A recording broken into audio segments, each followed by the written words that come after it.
பதிமூன்றாம் தேதி இந்த வைத்தியசாலையை பொறுப்பேற்றுக்கொண்ட எனக்கு ஒரு சிற்றுழியர்கள் என தாதி உத்தியோகர்கள் எனது சக மருத்துவ ஊழியர்கள் அதோடு என்னோட பராமரிக்க ஸ்டாஃப் எல்லோரும் ஒவ்வொரு பிரச்சனையும் எனக்கு தெரியப்படுத்துவதற்காக என்று உங்களுக்காக நேரம் ஒதுக்கி உங்களை சந்திக்கின்றேன்.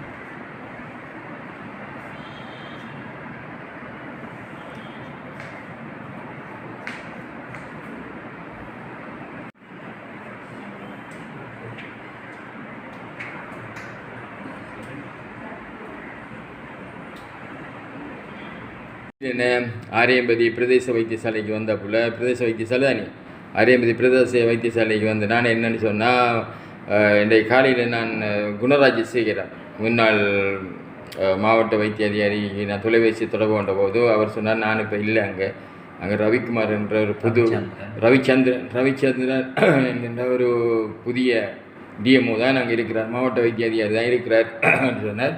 அதுமாரி தான் நான் இங்கே வரணுமென்று நான் யோசிச்சு வந்தேன். நான் இந்த பிரதேச வைத்தியசாலைக்குள்ளே ரவிச்சந்திரன் இருப்பாரோ தெரியான்னு சொல்லி, ஆனால் வந்த உடனே அவர் இருக்கிறார். அறைக்குள்ளே வந்த உடனே அவர் முகத்தை பார்த்த உடனே ஆரியம்பதி வைத்தியசாலைக்கு மிகவும் பொருத்தமான ஒரு வைத்தியர் என்றதை உணர்ந்து கொண்டேன். அது மாத்திரமல்ல, அவர் என்னுடன் உரையாடிய அந்த சிறிது நேரத்திலே இவர் யார் என்பதை நான் புரிந்து கொண்டேன். அந்த வகையிலே இவர் மட்டக்களப்பு போதனா வைத்தியசாலையிலே சுமார் 20 வருடங்கள் ப்ரீ மெச்சுவர்ட் பேபி யூனிட் என்கின்ற யூனிட்டிலே வேலை செய்தவர். யாழ்ப்பாண பல்கலைக்கழகத்தினுடைய மருத்துவ பட்டதாரி. அத்துடன் கூடிய காலம் திருவண்ணாமலையிலும் இவர் கடமை புரிந்திருக்கின்றார். நான் நினைக்கிறேன் இவர் திருவண்ணாமலையில் கடமை புரிந்த காலம் எனது நண்பர் வைத்திய நிபுணர் கணேபாபு அவர்கள் கடமையாற்றிய காலம் என்று நினைக்கின்றேன். அவ்வாறு பார்க்கின்ற போது வைத்தியர் ரவிச்சந்திரன் அவர்களே, நீங்கள் புதிதாக இந்த ஆரியம்பதி பிரதேச வைத்தியசாலையில் காலடி வைத்திருக்கின்றீர்கள். ஆனால் நீங்கள் கடமையாற்றிய இடமோ மட்டக்களப்பு போதனா வைத்தியசாலையின் ப்ரீ மெச்சுவர்ட் பேபி யூனிட் என்பது அது ஒரு மிகவும் முக்கியமான ஒரு யூனிட்லாம். கூடிய காலம் இருந்திருக்கிறீங்க, திருவண்ணாமலையில் இருந்திருக்கீங்க. இப்போ இங்கே எத்தனை நாட்கள்? இப்போது நான் கடமையேற்றது 13ஆம் தேதி கடமையேற்றுக் கொண்டேன். இப்போ கிட்டத்தட்ட ஒரு கிழமையிலே நீங்கள் உங்களுக்கு தோன்றிய எண்ணக்கரு என்ன? நான் பார்த்தவுடன் ஒரு மிக பெரிய இடவசதியுடன் கூடிய வைத்தியசாலை, அதோடு நிறைய பிரிவுகள் நிர்மாணிக்கப்பட்டிருக்கின்றன.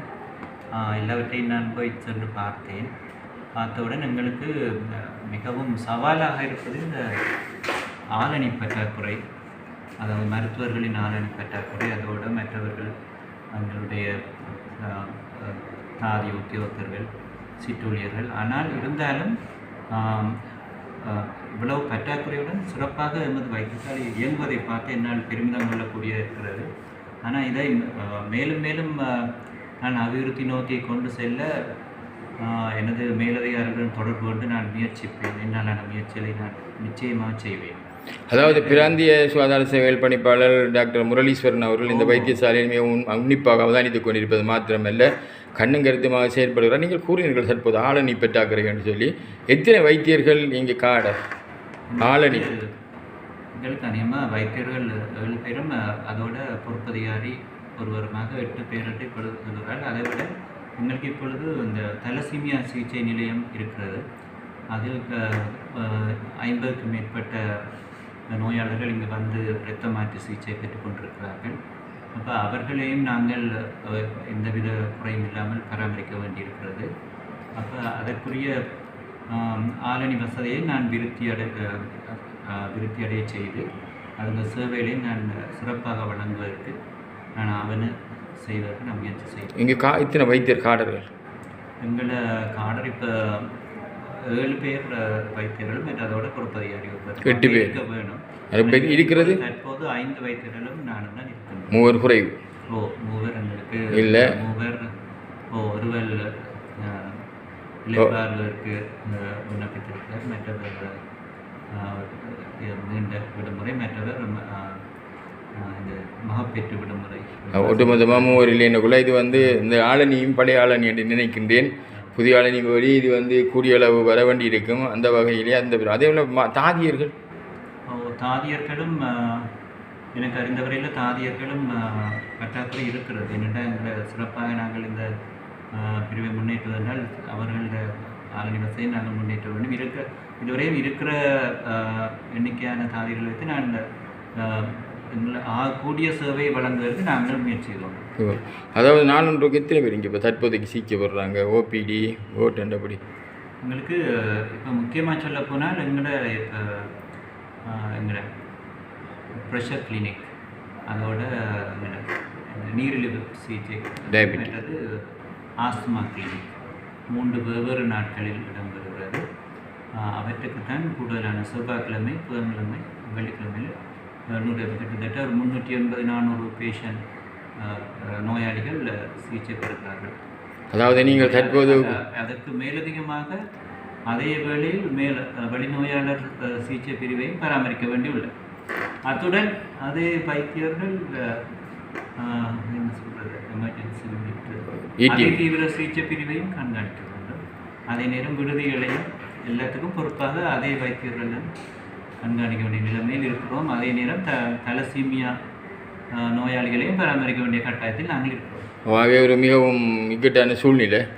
ஆனாலும் கூட அதுக்குரிய முயற்சிகளை நாங்கள் எங்களோட மேலதிகாரிகள் மூலம் நாங்கள் தெரியப்படுத்தி நான் அதுக்குரிய தீர்வை நான் பெற்றுக்கொள்வேன். அதாவது நீண்ட வரலாற்றை கொண்ட இந்த வைத்தியசாலை, அதில் நீங்கள் ஒரு திறமையான ஒரு மாவட்ட வைத்திய அதிகாரியாக ரவிச்சந்திரன் அவர்கள் நீங்கள் பொறுப்பேற்றிருக்கிறீங்க. நானும் திடீரென வந்தேன். உங்களை பார்த்து கொண்டு கூட்டம் ஒன்றிற்காக உங்களுடைய ஸ்டாஃப் தற்போது காத்து கொண்டிருக்கிறார்கள். அந்த வகையிலே நான் கூடிய நேரம் இந்த பேட்டியை நான் தொடரவில்லை.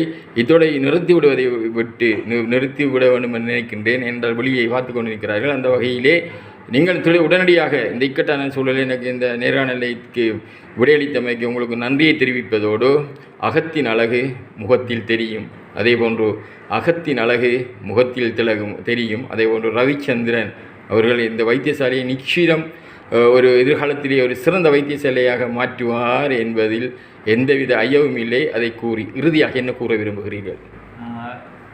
நான் முக்கியமாக எனது மேலதிகாரிகளை தொடர்புகளோடு இந்த ஆர்எம்பி சமூகத்தில் உள்ள பொதுமக்களை நான் என்னோடு இந்த பயணத்தில் இணைத்து கொண்டு சமூக ஆர்வலர்கள் எல்லோரையும் இணைத்து கொண்டு இந்த வைத்தியசாலையை முன்னேற்றுவதற்கு நான் என்னுடைய முழு பங்களிப்பை மாற்றுவதென்று உறுதிப்பேன். இந்த ஆர்எம்பதி வைத்தியசாலை ஊழியர்கள், அதோடு வைத்தியசாலையின் அபிவிருத்திக்காக பணியாற்றும் ஆர்எம்பதி சமூகத்தில் உள்ள முக்கியஸ்தர்கள், அதோடு எனது மேலதிகாரிகளையும் நான் சந்தித்து தொடர்பு கொண்டு இந்த வைத்தியசாலை மிகவும் முன்னேற்றுவதற்கு நான் என்னதான பங்களிப்பை எனது சேவை காலத்தில் நான் வழங்க இருக்கிறேன். தமிழ் எழுதட்டேன்.